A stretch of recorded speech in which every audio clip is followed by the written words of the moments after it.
What's up, guys? I hope you are doing well. I am Abhimanyu. Welcome to Study with MR. बच्चों, आज का जो video है इसके अंदर बहुत ही इंपॉर्टेंट चीज हम करने वाले हैं डिस्कस। वो है आपका, फिलहाल मैं भी बता दूं आपको, ये 11th क्लास का पॉलिटिकल साइंस का लेक्चर होने वाला है।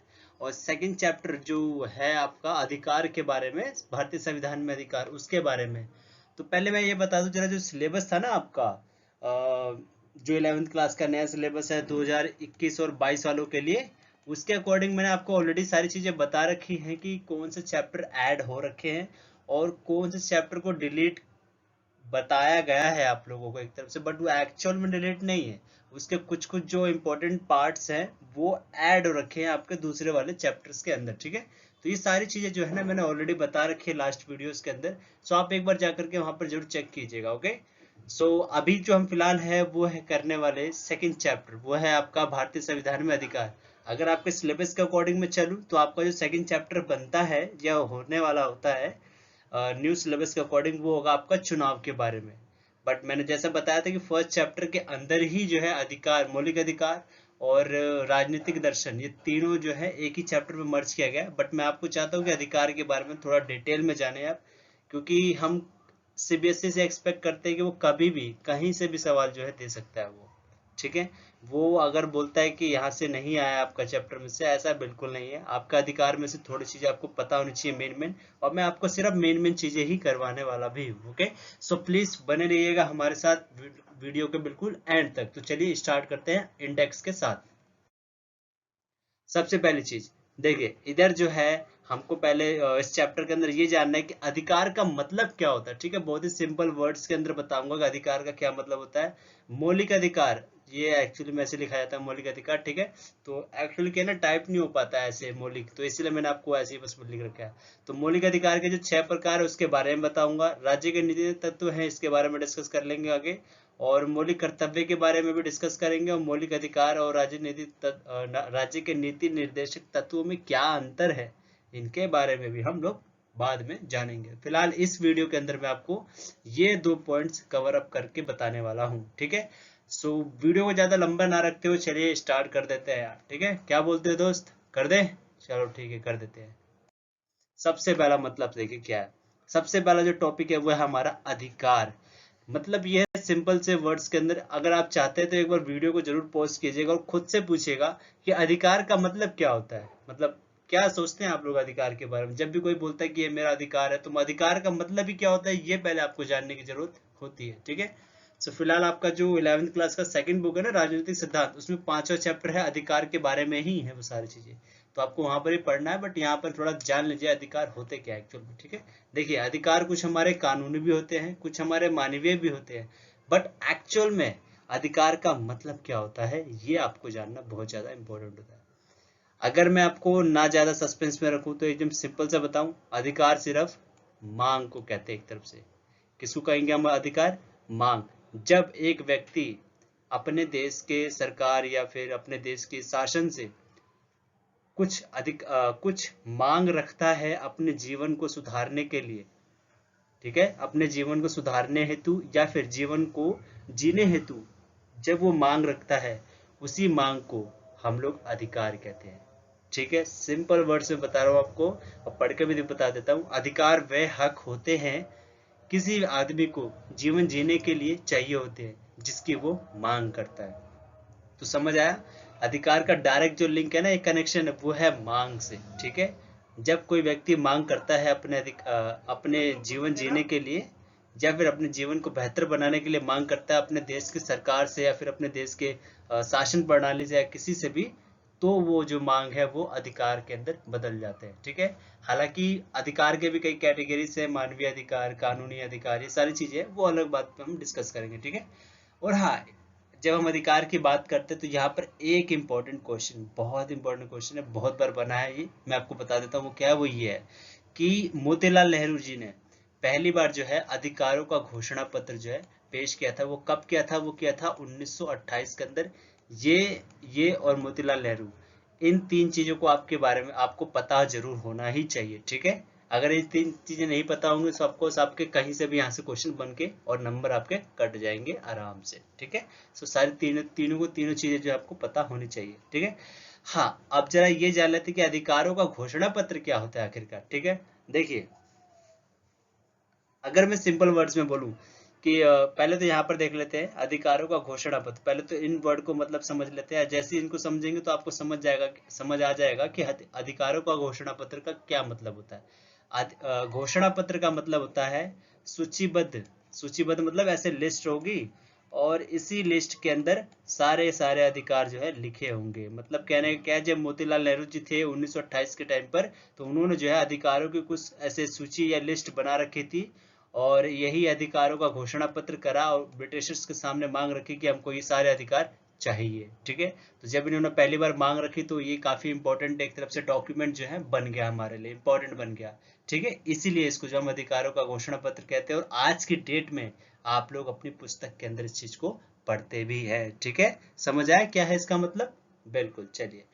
तो सिंपल है, ये अधिकारों का घोषणा मतलब ऐसे लिस्ट बना रखे है, इस लिस्ट के अंदर से टॉपिक्स दे रखे हैं कि ये अधिकार हमको चाहिए। इन्होंने ब्रिटिशन से मांग करी थी और 1928 में तो भारत आजाद भी नहीं हुआ था ना, ठीक है। समझ आ गया? चलिए ठीक है, आपका नेक्स्ट अब टॉपिक देखते हैं वो क्या है। देखिए, नेक्स्ट टॉपिक है आपका मौलिक अधिकार के बारे में। किसके बारे में है? मौलिक अधिकार के बारे में, ठीक है। तो बेसिकली अगर मैं बात करूं, उसको इंग्लिश में हम क्या बोलते हैं? Fundamental rights, okay. मौलिक अधिकार जो है वो 6 प्रकार के हैं इस टाइम पर वर्तमान में। हालांकि पहले जो है 7 हुआ करते थे।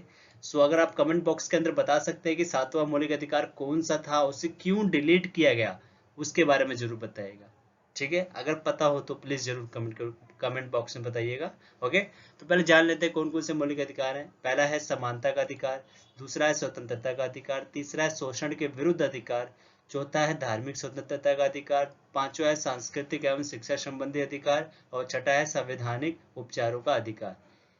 इन अधिकारों के सामने मैंने अनुच्छेद नंबर ये सारे लिख रखे। ART का मतलब है अनुच्छेद, ठीक है। अनुच्छेद नंबर 14 से लेकर के 18 तक ये समानता का अधिकार है, 19 से 22 से स्वतंत्रता का अधिकार है। ये सारी चीजें मैंने आपको ऑलरेडी मेंशन कर रखी है।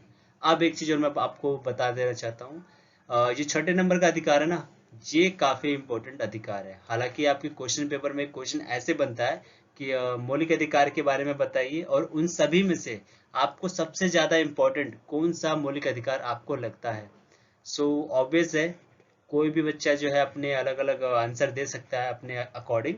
बट हाँ, जो भी जिस भी मौलिक अधिकार को आप लोग सपोर्ट करो ना, उसके पीछे एक वैलिड रीजन जरूर होना चाहिए। अगर आप समानता का अधिकार को सपोर्ट कर रहे हैं तो समानता को लेकर के आपके पास एकदम वैलिड रीजन होना चाहिए, ठीक है।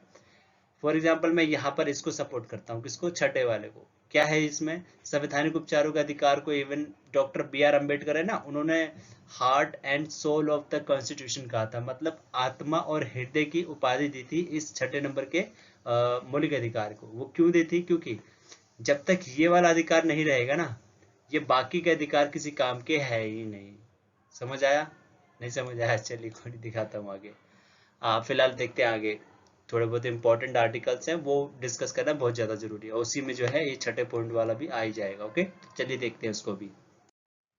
हाँ, ये रहा जो सबसे कुछ इंपॉर्टेंट आर्टिकल्स है या फिर कुछ इंपॉर्टेंट अनुच्छेद है, वो कौन कौन से हैं, वो सारे यहाँ पर ये रहे, ठीक है। अगर आपको इन सभी को याद कर लीजिएगा जरूर, क्योंकि इन्हीं में से कुछ ना कुछ क्वेश्चन जरूर बन जाते हैं, ठीक है। सो इन क्वेश्चन में देख, पहले इनके अनुच्छेद का मतलब समझ लीजिए क्या है क्या नहीं। और मैंने आप आखिरकार इन्हीं को जो है क्यों इंपॉर्टेंट बताया है वो भी जरूर जानिएगा। देखिए, अनुच्छेद नंबर 19, इसके अंदर क्या है? भाषण या फिर अभिव्यक्ति की स्वतंत्रता। मतलब आपसे क्वेश्चन में जरूर पूछा जाएगा कि अभिव्यक्ति की स्वतंत्रता का क्या मतलब होता है, या फिर अभिव्यक्ति की स्वतंत्रता जो है कौन से अनुच्छेद में शामिल है। तो मैं आपको बता दूं, अभिव्यक्ति की स्वतंत्रता का मतलब ये होता है कि जब एक व्यक्ति अपने आप को व्यक्त करता है, अपने विचारों को लिख करके, बोल करके या फिर न्यूज़पेपर में छपवा करके जब अपने विचारों को व्यक्त करता है, तो उसी को क्या बोलते हैं हम? अभिव्यक्ति की स्वतंत्रता। समझ आया? और इसकी स्वतंत्रता या फिर इसका अधिकार, अपने आप को व्यक्त करने का अधिकार भारत के संविधान के अनुच्छेद नंबर 19 में दिया गया है। तो काफी इंपॉर्टेंट है, जरूर याद रखिएगा। ओके, नेक्स्ट देखते हैं। इन दोनों को मैंने इसलिए रखा है सबसे इंपॉर्टेंट। ये अनुच्छेद नंबर 21 तो सबसे ज्यादा इंपॉर्टेंट है। वो क्या है? देखिए, यह है जीवन जीने का अधिकार। मतलब कि भारत का संविधान जो है किसी भी नागरिक को जीवन जीने का अधिकार देता है अनुच्छेद नंबर 21 के तहत रह करके। एक क्वेश्चन आता है आप लोगों के एग्जाम के अंदर, काफी इंपॉर्टेंट क्वेश्चन था, बहुत ही फेमस भी था वो क्वेश्चन। वो क्वेश्चन यही था। अरे नींद आ रही है क्या आप लोग को? सही से पढ़ो यार। चलो फिलहाल मजाक कर रहा था, देखते हैं। हाँ, सो ये क्वेश्चन ये था कि जब आपातकाल लगता है भारत के अंदर तो ऐसे कौन से, पता है ना ये चीज आपको, कि जब भी आपातकाल लगता है तो भारत के जो मौलिक अधिकार है, जितने भी नागरिकों को मौलिक अधिकार मिलते हैं 6 प्रकार के, वो सभी निष्प्रभावी हो जाते हैं। मतलब वो लागू नहीं रहते, वो इनएक्टिव हो जाते हैं। क्या हो जाते हैं? इनएक्टिव। एक्टिव का मतलब क्या होता है? कि लागू रहते हैं वो। लेकिन जब आपातकाल लगता है ना तो ये सारे के सारे मौलिक अधिकार इनएक्टिव हो जाते हैं। ठीक है, लेकिन इन सभी मौलिक अधिकारों में से 2 अनुच्छेद ऐसे हैं जो कि आपातकाल के दौरान भी एक्टिव रहते हैं। यही सबसे इंपॉर्टेंट क्वेश्चन उस टाइम पर पूछा गया था कि मौलिक अधिकार जब आपातकाल लगता है तो ऐसे कौन से 2 अनुच्छेद है जो कि निष्प्रभावी नहीं होते हैं। तो वो 2 मौलिक अधिकार है, सॉरी 2 अनुच्छेद है, वो है अनुच्छेद नंबर 20 और अनुच्छेद नंबर 21। काफी इंपॉर्टेंट है, इसलिए इन दोनों को यहाँ पर मैंने मेंशन किया हुआ है। ओके, अगला देखते हैं क्या। अगला है अनुच्छेद नंबर 24। काफी इंपॉर्टेंट है, बहुत बार पूछा गया कि बच्चों को जोखिम भरे कार्यों में या फिर फैक्ट्रीज के अंदर 14 साल से कम उम्र के जो बच्चे होते हैं ना, उनको कौन से अनुच्छेद के तहत नहीं लगाया जा सकता, कहाँ पर इसके लिए जो है मनाही की गई, कौन से अनुच्छेद में की गई? वो की गई अनुच्छेद नंबर 24 के अंदर। काफी इंपॉर्टेंट है, याद रखिएगा। अगला है आपका अनुच्छेद नंबर 32, जो कि बी आर अम्बेडकर ने इसको संविधान का हृदय और आत्मा की संज्ञा दी है। ये वाला क्वेश्चन डायरेक्ट पूछा जाता है कि संविधान की हृदय और आत्मा की संज्ञा किसने और किस अनुच्छेद को दी है, इसके बारे में आप लोग याद रखिएगा। हालांकि आप लोगों से मैंने एक क्वेश्चन पूछा था, वो क्वेश्चन का आंसर आपको यहाँ पर मिल गया। वो देखिए क्या है, अनुच्छेद नंबर 31 था जी, ठीक है, जो कि 7वां मौलिक अधिकार था ना, वो यही वाला था, संपत्ति का अधिकार उसको हम लोग बोलते हैं। सॉरी, यहाँ पर कुछ एक वाला लिख किया, ये अधिकार है, ठीक है, संपत्ति का अधिकार था। एक्चुअली में क्या हुआ था कि 44वें संशोधन के तहत 44वें नंबर का सुधार हुआ था भारत के संविधान के अंदर 1978 में। इसी के तहत जो है संपत्ति के अधिकार को मौलिक अधिकार की कैटेगरी में से या उसकी सूची में से हटा दिया गया या फिर काट दिया गया था। ठीक है, सो अभी तक तो मैंने आपको ये सारी चीजें बता दी हैं, बस अभी के लिए यहीं पर काफी है इतना। आई थिंक वीडियो भी काफी लंबी बन जाएंगी, इसलिए नहीं आगे मैं बढ़ा रहा। सो अभी तक के लिए इतना काफी है, ठीक है। बाकी आप रिवीजन जरूर करते रहिएगा फर्स्ट चैप्टर का भी। अब ये वीडियोस आपको डेली बेसिस पे, नहीं तो 2-3 दिन में तो आपको मिलती रहेंगी आपको सारी चीजें। Okay, so please like and share my subscribe my channel. Okay, thanks for the watching. और हाँ प्लीज यार, सब्सक्राइब का बटन जरूर दबाया करो आप लोग, ठीक है। जब आप दबाओगे तभी तो मुझे थोड़ा हौसला आएगा ना कि हाँ बनानी चाहिए और वीडियोस। मैं इसलिए नहीं बना पाता क्योंकि कभी कभी मोटिवेशन ही नहीं निकलता है, समझ रहे हैं। बट कोई नहीं, थोड़े बहुत भी अगर करते हैं तो उससे मेरा मोटिवेशन बढ़ता रहता है। ओके, तो चलिए हम लोग स्टार्ट करते, आज का ये वीडियो खत्म करते हैं। Okay, thank you.